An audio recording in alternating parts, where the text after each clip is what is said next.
The thing with that legislation that's very important is that the woman who is trafficked, or the person who is trafficked, be it for labour or for sexual exploitation, becomes the main witness in the case. And because of that, they tend to become accountable for the burden of proof in the case, which there are great difficulties with, as you know.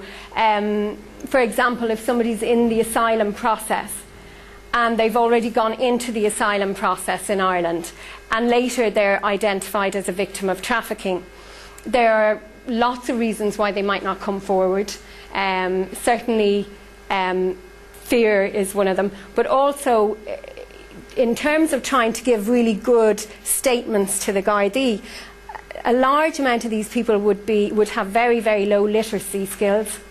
If you can't read or write, trying to explain that someone's simple things, like someone's very tall or someone's very short, and culturally in their country, you know, that it was a big airport or a small airport, when you've never been anywhere else, you know, and you don't have literacy levels. I mean, a lot of us get our words, you know, from books, from reading. So for a lot of people who are trafficked, they actually don't have the vocabulary, quite simply, to describe the places they've been.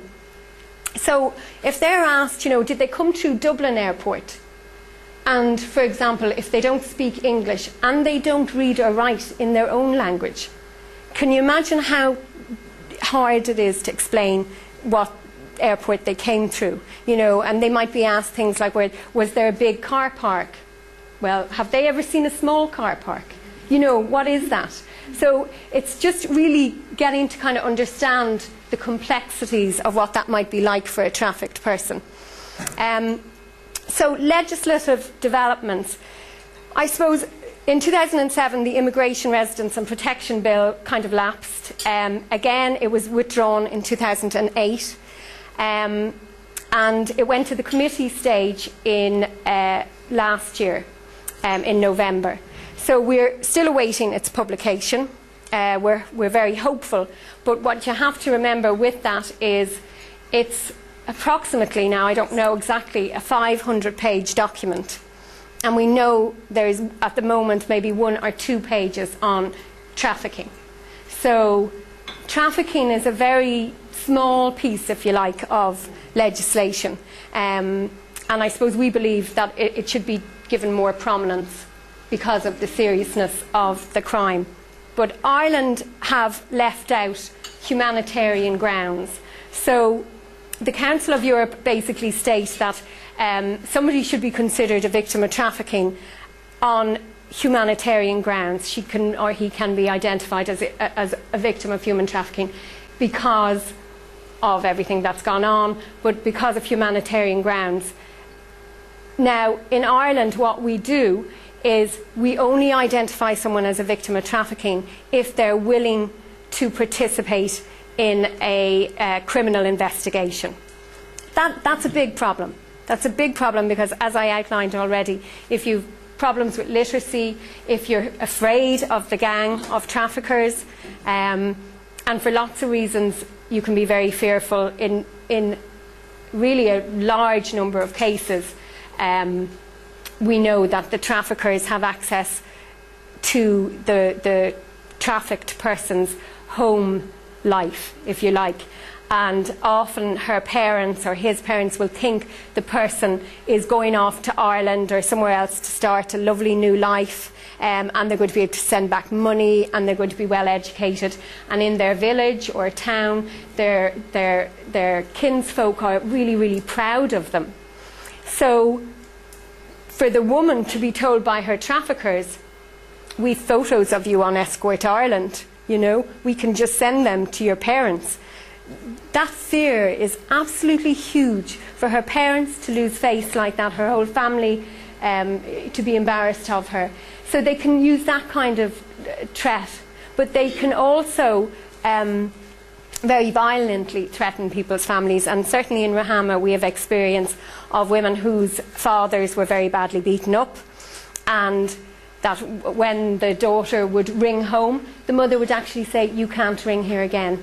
we can't have anything to do with you. Your father was so badly beaten because of what has happened with you. So, you know, people really, their self-respect, their dignity, everything can be destroyed, but the one hope they have throughout being trafficked, throughout the exploitation, the one dream they have is getting back to their mother and father, usually, or getting back to family, or somehow, you know, they create this thing in their head, and then they get this note or letter or phone call or whatever to say, you know, we've been threatened or we're going to be killed. So they can't have that. They're not even allowed to hang on to their dream, you know. So the idea of us having, you know, treating victims of trafficking, only allowing them to be identified as victims of human trafficking in Ireland based on them being willing to participate in a criminal conviction is a real problem. Because if we don't do it on a human level, if we don't just say, wow, what happened to you is awful, you know, you should be allowed to stay here because that was so awful. If we don't just do it on a human level, then that says a lot about us, you know, and it also says that the victim of human trafficking has to be able to prove what happened to them, you know. And as I said, if you have very low levels of literacy and you know, you're very poor and you have all those really poor life chances, the chance of you being able to prove something like that is very hard. And if you compare that to the programme, the Primetime Investigates programme, and as I said to you, the guards find it very hard to prove things and bring cases. Can you imagine what a Nigerian woman, or, you know, a woman from Slovakia or Lithuania who was very low literacy levels, who was maybe in an orphanage all her life, who was groomed in the orphanage when she was a minor, and who was taken across Europe and forced into prostitution in every capital city in Europe. Can you imagine, like, what could she do? How would she ever prove it if a whole guard force can't prove it? You know, so to put that onus on her, it has to be wrong. It has to be. Now, very interestingly, we've seen a lot of trafficked women, they've not been allowed to keep any money at all.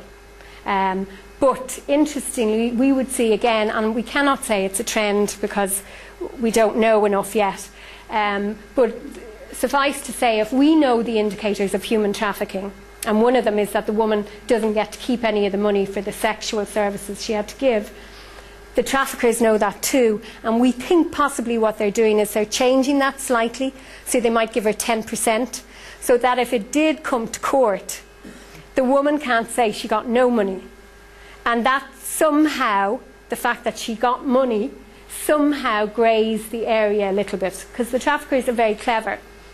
There's constant monitoring by her trafficker or pimp, and there's constant violence or threat of violence.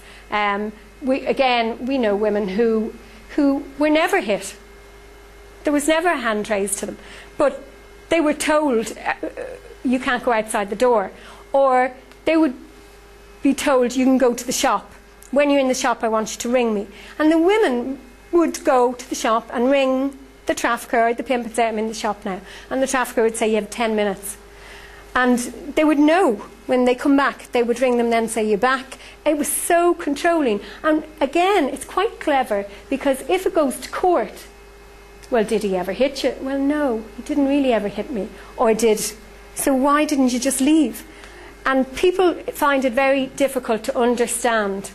If you were taken from a small village in Africa when you were 14 or 15 years of age and trafficked throughout the world, never been allowed to read, write or anything else, you know, a group of men telling you what to do, you'll do it. It's the threat that they don't even have to say it. You know, they don't have to outline the threat. You know it's always there. There's definitely sometimes a false loyalty to the trafficker, and it's very interesting because a trafficker can also be a woman's protector, and if there's a group of men involved or a group of men and women involved, what they'll often do is one of them will be nice to one of the girls, and another one will be horrible to her. So she then has this kind of false loyalty to the one who's been nice. So she doesn't see him as a trafficker, but so she's not really prepared to give evidence then. And quite often what might happen when it comes to court is she'd be there going, but he was always nice. He was always the nice one. So, you know, again, there's a lot of difficulties with that. So again, you know, trafficking happens everywhere, it comes from everywhere. It will always move from poor countries to richer countries. That's just the nature of it. This is exactly what I suppose we ask in Ruhama. Is this a human rights-based approach? Ireland has gone, you know, it has taken some very big steps. It has introduced the 60 days, we call it R&R, which is recovery and reflection. So when a woman or a man is identified as a victim of human trafficking, they are given basically 60 days is the idea.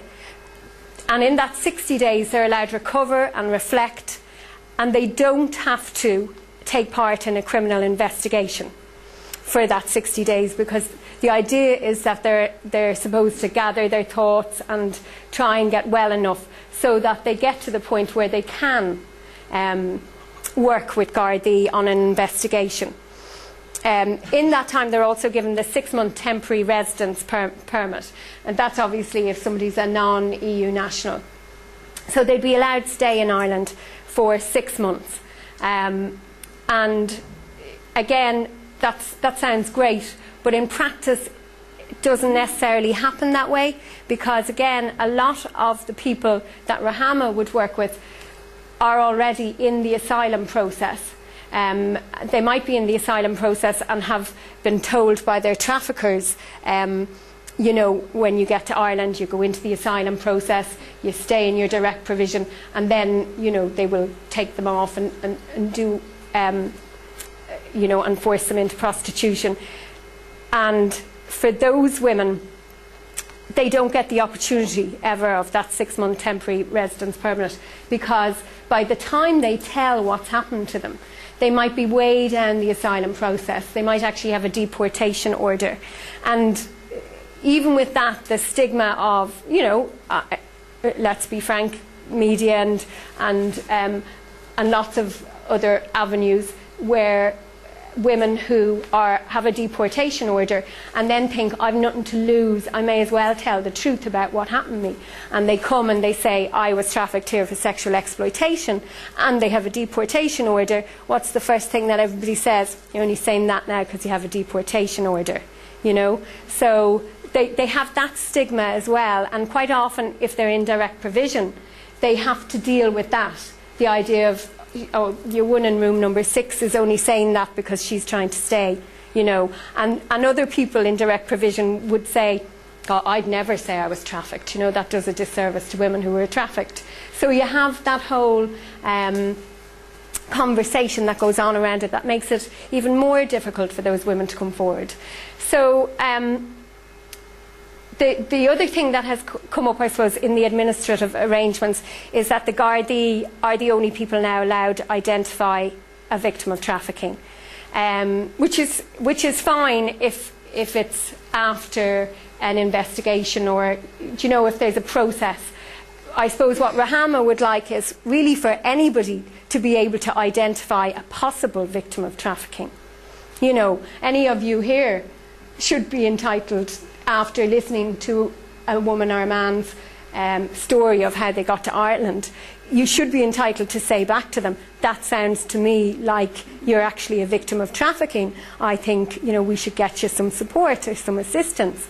You know, it shouldn't be just a criminal investigation that outlines whether a woman is a victim of trafficking or not. So as I say, victims of trafficking really only get these protective measures when they sign up to the investigation.